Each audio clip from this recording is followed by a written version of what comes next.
इन तमाम मसलों पर चर्चा हम करेंगे। हमारे साथ सबसे पहले आना चाहता हूं अमलेंदु उपाध्याय जी। इस रिपोर्ट को बहुत अच्छी तरह से उसका अध्ययन अभी आप कर रहे थे, जरा आपसे ही समझना चाहता हूं पहले, फिर स्वामी जी के पास आऊंगा और प्रशांत टंडन जी के पास आता हूं। इस रिपोर्ट में है क्या और इसको कैसे हम कह रहे हैं कि एक बड़ी साजिश रची जा रही है इस देश के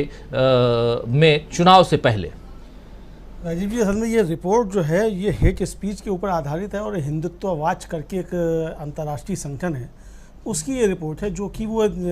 मॉनिटर करता रहता है कि किस तरीके से भारत के अंदर सांप्रदायिक घृणा की घटनाएं हो रही हैं या किस तरीके से सांप्रदायिक तनाव की घटनाएं हो रही हैं। उसने पिछले 6 महीनों की जो है कुल मिलाकर के ये रिपोर्ट तैयार की है हिंदुत्व वॉच ने। जो महत्वपूर्ण बात यह है कि वो रिपोर्ट कहती है कि उसने जो इसका सैंपल लिया है, मतलब जिस आधार पर मॉड्यूल उसने दिया है, चूँकि भारत में हेट स्पीच की कोई स्पष्ट परिभाषा नहीं है, तो जो संयुक्त राष्ट्र का मॉडल है उस पर इसने इसको किया है। जो इसमें सबसे महत्वपूर्ण बात है वो ये है कि जिन राज्यों में चुनाव होने हैं उन राज्यों में सबसे ज़्यादा घटनाएं हेट स्पीच की हुई हैं, भले ही वो 2023 के चुनाव विधानसभा होने या 2024 के चुनाव होने, तो उन राज्यों में सबसे ज़्यादा हेट स्पीच की घटनाएं हुई हैं। तो ये इस रिपोर्ट की सबसे बड़ी बात है जो ये साफ इशारा करती है कि चुनाव को ध्यान में रख के ही हेट स्पीच की घटनाएं हो रही हैं। दूसरी जो सबसे बड़ी बात ये रिपोर्ट कहती है, वो रिपोर्ट ये कहती है कि जिन लोगों ने ये आयोजित कराई ये हेट स्पीच की सभाएं, वो सबसे ज़्यादा जो थे वो आरएसएस से जुड़े हुए संगठन थे। उनमें विश्व हिंदू परिषद, भारतीय जनता पार्टी और बजरंग दल, ये सब भी शामिल हैं। और 33% सभाएं ऐसी थी जिसमें सीधे सीधे जो है वो मुसलमानों के खिलाफ टारगेट करके बातें कही गई, और 4% ऐसी हेट स्पीच थी जिनमें मुस्लिम महिलाओं को टिप्पणी को टारगेट करके इन पर जो थी वो टिप्पणियाँ की गई। तो ये साफ तौर पे जाहिर करता है कि कहीं ना कहीं अब भारतीय जनता पार्टी के पास जो एजेंडा एक बचा है जिसके जरिए वो चुनाव में जाना चाहती है और पहले भी चुनाव में जाती रही है, तो वो ये एक हेट स्पीच जो है ये उसके पास एक एजेंडा है और किसी तरीके से देश के अंदर सांप्रदायिक माहौल जो है वो बढ़े। ये जो है इस रिपोर्ट की जो कुल मिलाकर के जो कहा जाता है कि जो जीस्ट है, जो सारांश है, वो ये है। लेकिन ये सिर्फ एक रिपोर्ट भर नहीं, मुझे लगता है कि ये काफ़ी ज़्यादा चौंकाने वाला भी है और काफ़ी ज़्यादा इस पर चिंता भी जो मुझे लगता है वो देश को इस पर करनी चाहिए कि आखिर हम जा किस तरफ रहे हैं और चुनाव आते आते देश को किस तरफ ले जाने की कोशिशें की जा रही हैं, ये इससे जो है आ रहा है। और दूसरी बात ये राजीव जी कि सुप्रीम कोर्ट भी हेट स्पीच को लेकर के काफ़ी सख्त रहा है। पिछले दिनों आपने देखा कि किस तरीके से उत्तराखंड के अंदर जो हेट स्पीच रोकने के लिए जो धर्म संसद होती है उस पर रोक लगाने की बातें की। तो ये सारी चीज़ें जो इशारा करती हैं वो ये इशारा करती हैं कि जब कोई चीज़ नहीं है तो हेट स्पीच का सहारा लिया जाता है। और जो दूसरी महत्वपूर्ण बात है वो ये है कि ये रिपोर्ट ऐसे समय आई है कि जब दानिश अली का प्रकरण जो है और रमेश बिधूरी का प्रकरण जो है वो काफ़ी तेज़ है। और ये कहा जा रहा है कि ये रमेश बिधूरी का जो वक्तव्य आया सदन के अंदर, ये खास तौर से जो महिला आरक्षण में ओबीसी को जो कोटा देने की बात की जा रही थी, इस मुद्दे से ध्यान हटाने के लिए इसको लाया गया। ये जैसा कि राहुल गांधी ने भी अपने उसमें कहा कॉन्क्लेव में कि मुद्दों से ध्यान हटाने के लिए रमेश बिधूरी का वक्तव्य आया। तो ये ऐसे समय इस रिपोर्ट का ना जो है ये काफ़ी कुछ इशारा जो है ये करता है कि निश्चित तौर पे भारतीय जनता पार्टी की रणनीति जो है वो इसी तरफ जो है वो आगे बढ़ने की है कि किस तरीके से समाज के अंदर विभाजन पैदा किया जाए, किस तरीके से हेट स्पीच को बढ़ावा दिया जाए, किस तरीके से अल्पसंख्यकों को खासतौर से मुसलमानों को इसमें टारगेट किया जाए। इसी के सहारे भारतीय जनता पार्टी जो समाज में फैला करके जिस बीज को बो के फसल लहलहा रही है और उसको काट कर सत्तारूढ़ दल आगे बढ़ रहा है, जरा इसको बताइए आप।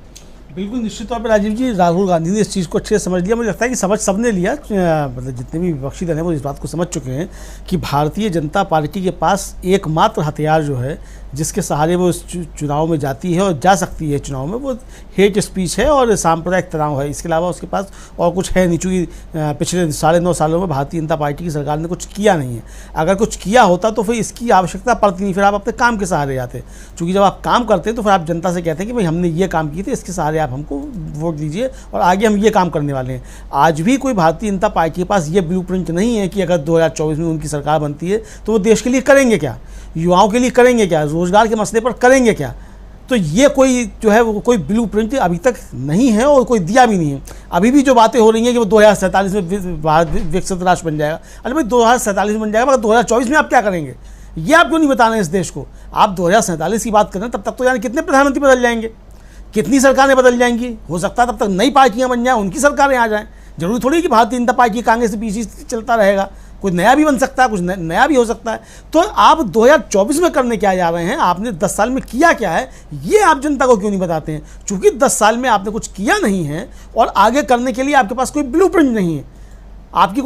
कोई स्पष्ट नीति नहीं है, ना आर्थिक मोर्चे पे है ना किसी और मोर्चे पे है, तो आपके पास फिर रास्ता ही बचता है कि आप किसी भी तरीके से समाज को विभाजित करें, और समाज को विभाजित करके आप हेट स्पीच के आधार पे समाज को विभाजन पैदा करके हिंदू मुसलमान करके आप वोट कबाड़ने का काम करें। तो आपके पास यही एक रास्ता बचता है। राहुल गांधी ने इस बात को बहुत अच्छे तरीके से समझ लिया कि भारतीय जनता पार्टी 2024 के चुनाव में इसी के आधार पर जाएगी, और राहुल गांधी इसलिए जो भारत जोड़ो यात्रा लेकर के निकले, उसमें उनका जो था, जो मूल मंत्र जिसे कहा सकता है, वो दो ही थे, एक तो डरो मत और दूसरा नफरत छोड़ो भारत जोड़ो, नफरत के बाजार में मोहब्बत की दुकान। और उन्होंने कहा भी कि डर जो है वही नफरत पैदा करती है, इसलिए डरो मत जो पहले है कि आप डरना छोड़िए, क्योंकि अगर आपके अंदर डर पैदा होता है तो डर जो है वो नफरत पैदा करता है। और देखिए राजीव जी, भारतीय जनता पार्टी की कुल मिला के राजनीति और रणनीति यही है कि एक समुदाय के खिलाफ पहले डर पैदा करो कि ये 4 बच्चे पैदा करते हैं, ये जो है आपका सब कुछ जो है ज़मीनें छीने ले रहे हैं, ये लव जिहाद कर रहे हैं, तो ये आप डर पैदा करिए, फिर इस डर के जरिए जो नफरत फैलाई जाए, ये एक जो है वो उनकी मॉडस ऑपरेंडी उस पर काम करते हैं। राहुल गांधी ने इसी को ताड़ लिया, इसी को अच्छी तरीके से समझ लिया कि पहले जनता के मन से डर निकालना जरूरी है, वो चाहे किसी के प्रति हो, कि एक समुदाय के प्रति हो, एक भाषा के प्रति हो, एक जाति के प्रति हो, किसी के प्रति भी नफरत जो है वो कुल मिलाकर के जो है वो मतलब डर जो है वो नफरत को पैदा करता है। तो उस नफरत को मिटाना बहुत जरूरी है, उसके लिए डर को समाप्त करना जरूरी है। इसको राहुल गांधी समझा और इसी को लेकर के वो आगे बढ़े। और ये रिपोर्ट भी राजीव जी इसी बात को बताती है कि किस तरीके से जो है वो डर पैदा किया जा रहा है, उस डर के जरिए नफरत पैदा की जा रही है। उन्होंने रिपोर्ट बताती है कि कई तरीके के जिहाद बताए गए कि भाई लव जिहाद करते हैं, लैंड जिहाद करते हैं, यूपीएससी जिहाद करते हैं, कि अब आ गया कि वो फर्टिलाइज़र जिहाद आ गया कि भाई मुसलमान जो सब्जी पैदा करता है वो ज़्यादा फर्टिलाइज़र उसमें डालता है ताकि हिंदुओं को, यानी इस तरीके की चीज़ें भी जो है वो समाज के अंदर फैलाई जा रही हैं। थूक जिहाद आया कोरोना के दौरान कि सब्जी पे थूक लगा करके किया जा रहा है ताकि कोरोना फैले। तो इस तरीके की चीज़ें फैलाई जाती हैं, तो ये डर जो है पैदा करने की कोशिश की जाती हैं। रिपोर्ट जिसमें बहुत अच्छे तरीके से जो है वो प्रकाश डालती है, और मुझे लगता है कि रिपोर्ट तो जो है जो घटनाएं हुई हैं उनके आधार पर है। इसके पहले ही जो है वो राहुल गांधी इसको ताड़ चुके थे, उसको लेकर के आगे बढ़ चुके हैं। अभी अखिलेश यादव का भी बयान देख रहा था कि भारतीय जनता पार्टी जो है वो सत्ता में बने रहने के लिए कुछ जो है चीज़ें गड़बड़ करना चाहती है, उनका भी इस तरीके का बयान है। यानी समझ सब रहे हैं कि भारतीय जनता पार्टी की राजनीति और रणनीति क्या है, वो किसके सहारे चुनाव में जाएंगे, क्योंकि मुद्दे नहीं है। दूसरी बात राजीव जी है कि विपक्ष जो है वो लगातार मुद्दों की बातें कर रहा है और भारतीय जनता पार्टी को जो है कि पिच पे जो है वो जा ही नहीं रहा, बल्कि भारतीय जनता पार्टी जिस पिच पे है उससे उसको डिरेल करने की कोशिश कर रहा है। मुझे लगता है भारतीय जनता पार्टी की परेशानी यही है कि चूंकि विपक्ष अब मुद्दों की बातें कर रहा है और मुद्दों के जवाब भारतीय जनता पार्टी के पास नहीं है, तो इसलिए उसके पास इस हेट स्पीच के जरिए ही जाने का रास्ता बचता है। राजीव जी। जी।